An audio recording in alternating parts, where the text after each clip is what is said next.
জাতিসংঘ সাধারণ পরিষদের অধিবেশনে যোগ দিতে নিউ ইয়র্কে পৌঁছেছেন প্রধান উপদেষ্টা ডক্টর মোহাম্মদ ইউনূস। সোমবার যুক্তরাষ্ট্রের স্থানীয় সময় বিকেলে জন এফ কেনেডি আন্তর্জাতিক বিমানবন্দরে প্রধান উপদেষ্টাকে স্বাগত জানান ওয়াশিংটনে বাংলাদেশের রাষ্ট্রদূত তারেক মোহাম্মদ আরিফুল ইসলাম এবং জাতিসংঘ মিশনের স্থায়ী প্রতিনিধি সালাউদ্দিন নোমান চৌধুরী। বিএনপি ও জামায়াতের নেতাকর্মীরাও তাকে স্বাগত জানান।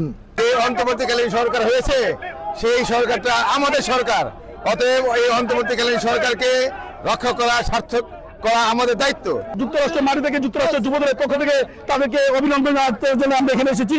আগামী দিনের যে একটা পরিবর্তনের বাংলাদেশ, তারেক রহমানের নেতৃত্বে এই কাঙ্ক্ষিত লক্ষ্যে আমরা এখানে সমবেত হয়েছি। কেউ যদি কনসুলেটের মতো আইন ভেঙে যদি কোনো অন্যায় কাজ করে, আমরা যারা প্রবাসীরা আছি আমরা সেটা প্রতিরোধ করব। তাদেরকে সব ধরনের সহযোগিতা দেওয়ার জন্য আমরা অতন্দ্র প্রহরীর মতো জেগে আছি। এয়ারপোর্টে ওনাদের যারা ভক্ত সমর্থক তারা আছেন, তাহের সাহেবকে যারা পছন্দ করেন, দলমত নির্বিশেষে তারা অভ্যর্থনা জানানোর জন্য গিয়েছেন, কোনো ব্যানার প্ল্যাকার্ড ছাড়াই।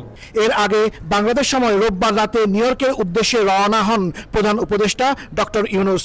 তার সঙ্গে আছেন অন্তর্বর্তী সরকারের 6 উপদেষ্টা সহ বিএনপি, জামায়াত ও এনসিপির নেতারা।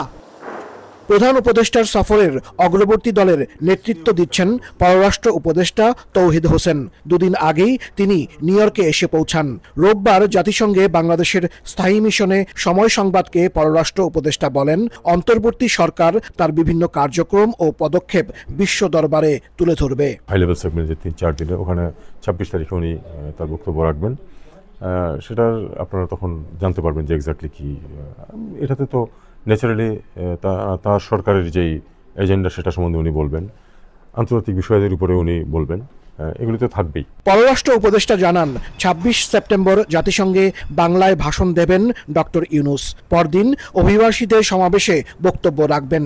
অধিবেশনের সাইডলাইনে জাতিসংঘ মহাসচিব অ্যান্টনিও গুতেরেস, পাকিস্তানের প্রধানমন্ত্রী শাহবাজ শরীফ সহ কয়েকটি দেশের রাষ্ট্র ও সরকার প্রধানের সাথেও বৈঠক করবেন সরকার প্রধান।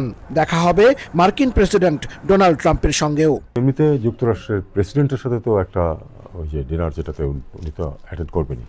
এছাড়া কিন্তু যুক্তরাষ্ট্রের প্রেসিডেন্টের সাথে কখনোই দ্বিপাক্ষিক হয় না। এই একটা রিসেপশন উনি দেন যেখানে সবাই হাজির থাকে, সেখানেই তার সাথে দেখা হবে, হয়তো একটু সৌজন্য বিনিময় হবে, সেটা হতে পারে। এবছর জাতিসংঘের 80তম বার্ষিকী। এ উপলক্ষে উচ্চ পর্যায়ের বৈঠকে যোগ দিচ্ছেন বিভিন্ন দেশের রাষ্ট্র ও সরকার প্রধান। এবারের সাধারণ পরিষদের অধিবেশনের প্রতিপাদ্য batter together 80 years and more for piece, development and human rights. জাতিসংঘের সাধারণ পরিষদের অধিবেশনে যোগ দিচ্ছেন 140টিরও বেশি দেশের রাষ্ট্র ও সরকার প্রধানরা। এদের মধ্যে অনেকেই নিউ ইয়র্কে এসে পৌঁছেছেন। আর এ উপলক্ষে আইন শৃঙ্খলা রক্ষাকারী বাহিনী নিউ ইয়র্কের ম্যানহাটান জুড়ে কয়েক স্তরের নিরাপত্তা ব্যবস্থা নিয়েছে। হাসানুজ্জামান সাকি, সময় সংবাদ, জাতিসংঘ সদর দপ্তর, নিউ ইয়র্ক, যুক্তরাষ্ট্র।